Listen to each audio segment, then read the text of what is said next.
not obsessed with sex. I just can't stop thinking about it. The performance of it. The awkwardness of it. The drama of it. The moment you realise someone wants your body. Not so much the feeling of it. Não dá pra discutir Fleabag sem discutir sexo. A vida sexual da protagonista é um dos elementos mais importantes e recorrentes da trama, e fundamental no desenvolvimento dos temas que a história explora. Mas a abordagem aqui é mais complexa do que se pode pensar à primeira vista.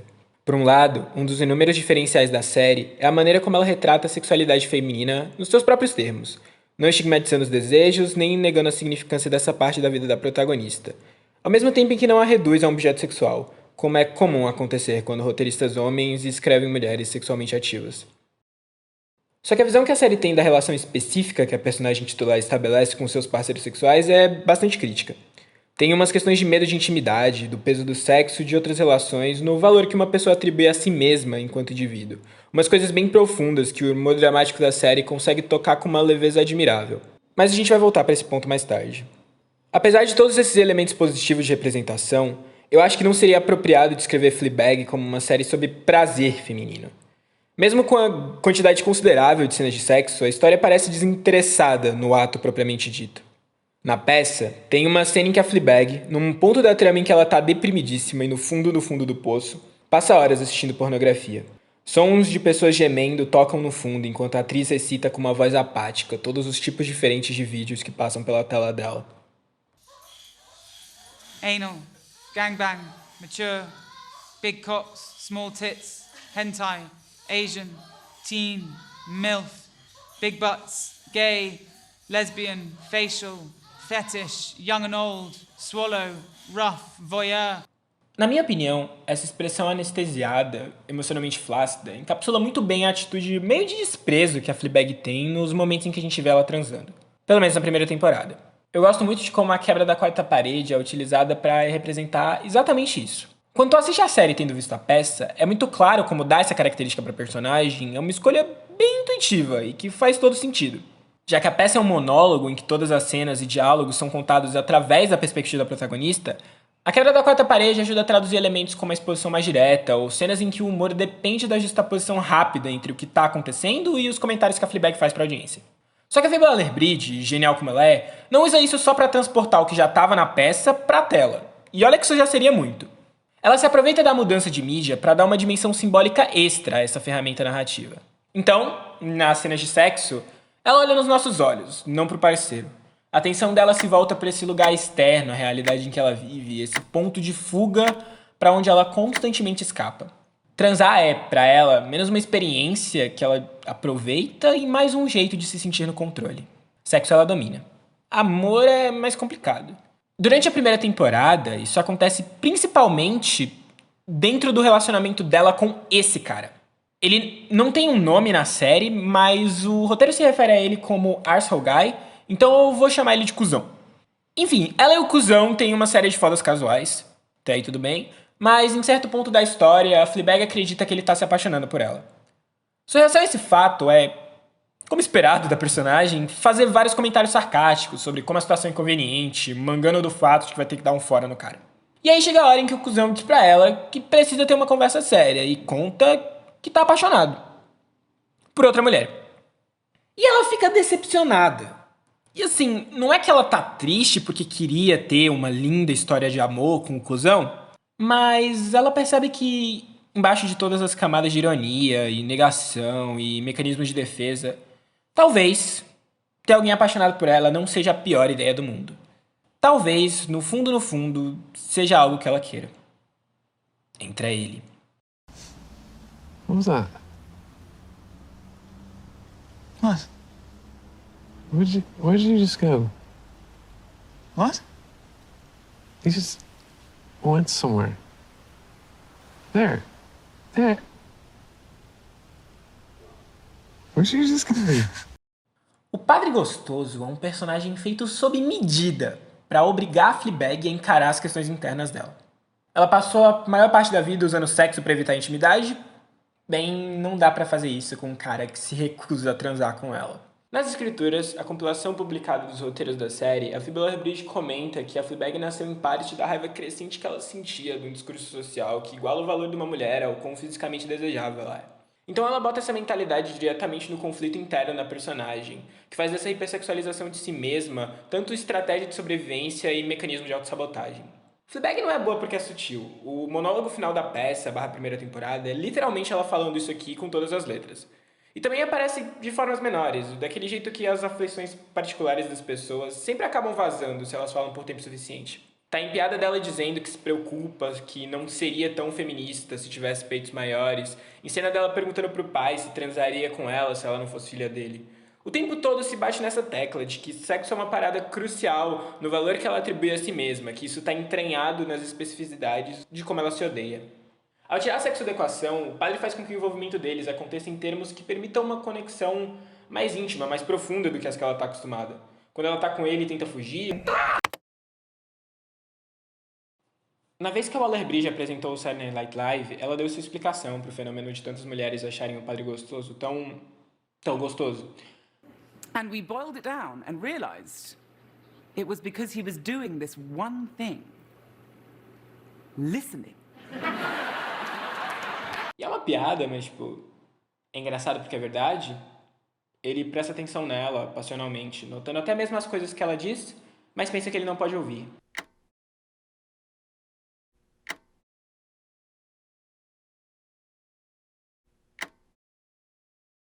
E é através do amor que ele demonstra por ela que ela se reconecta com as coisas que pode amar sobre si mesma.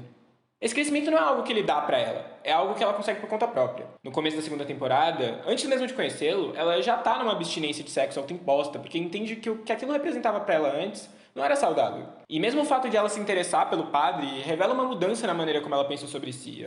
Afinal de contas, as pessoas buscam o amor que acham merecer. A relação, independente da maneira como acaba, faz parte do processo dela.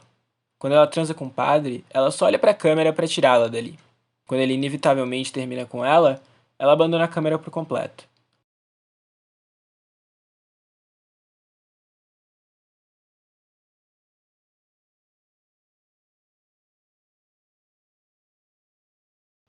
Se relacionar desse jeito novo e melhor é um movimento no rumo de superar essa dinâmica de usar sexo como uma forma de tentar ignorar o vazio gritante no próprio coração. De reduzir seus relacionamentos a sexo para fugir de intimidade, de negar a própria solidão, de reduzir a si mesma a sexo para se punir por causa da culpa esmagadora que sente. Aliás, vamos falar disso.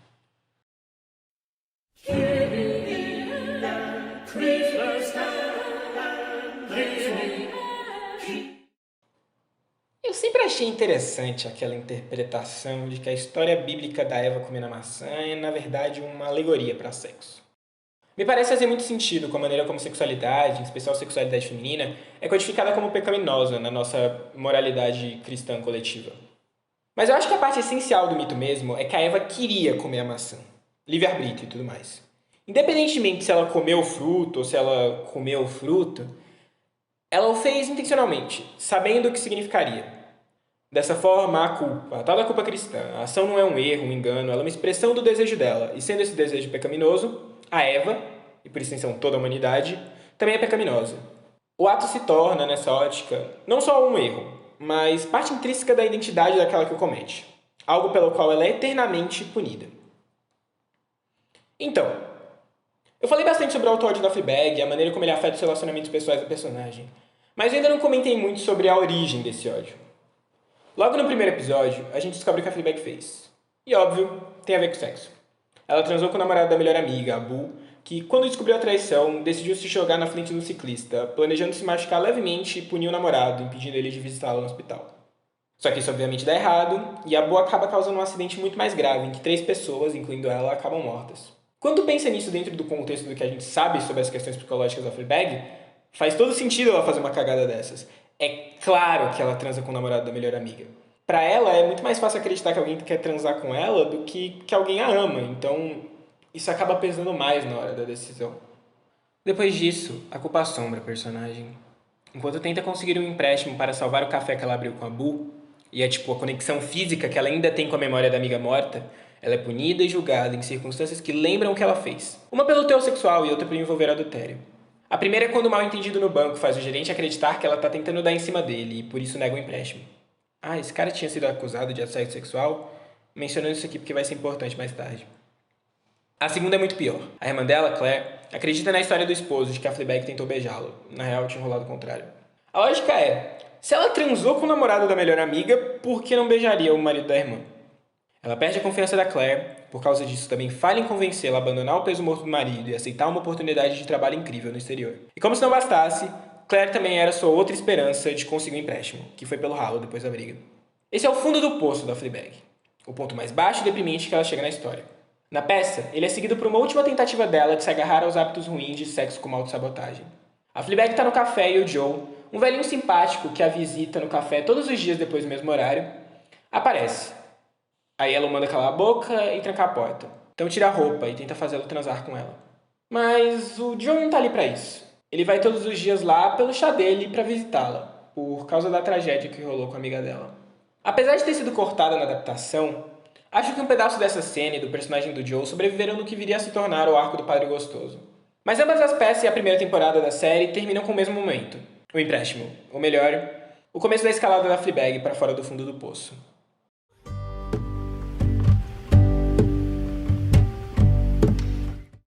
An 11-year-old boy was put in juvenile prison for repeatedly sticking rubber-ended pencils up the school hamster's asshole. What? Yeah. Why would they do that? Apparently he liked it when their eyes popped out. No, why would they send him away? He needs help. He pencil fucked a hamster. Yeah, but he's obviously not happy. Happy people wouldn't do things like that. Fair point. And anyway, that's the very reason why they put rubbers on the end of pencils. What, to fuck hamsters? No, because people make mistakes. Tem uns paralelos entre a Fleabag e o personagem do gerente do banco. De forma alguma a peça tenta traçar qualquer equivalência entre os dois, é bom deixar isso bem claro, mas, dadas as devidas proporções, ele também é alguém que fez algo ruim, algo relacionado a sexo, algo que teve consequências graves na sua vida pessoal e que ele tá, do jeito que pode, tentando consertar. É isso que aquele acampamento de reabilitação de misóginos é, no fim das contas, por mais tosco e hilário que seja. Então faz todo sentido que seja ele quem dá uma segunda chance pra ela. No fim da primeira temporada e da peça, depois que ela já quase perdeu toda a esperança, quando ela pede, quando ela fala que sim, ela fugia com tudo. Mas ela não estava tentando foder com ele naquela hora. Ele dá pra ela uma segunda chance, na forma do empréstimo para salvar o café. Porque não importa o quanto destrutivas elas sejam, quão culpadas e deprimidas elas se sintam, pessoas que fizeram coisas ruins merecem uma oportunidade de melhorarem. People make mistakes.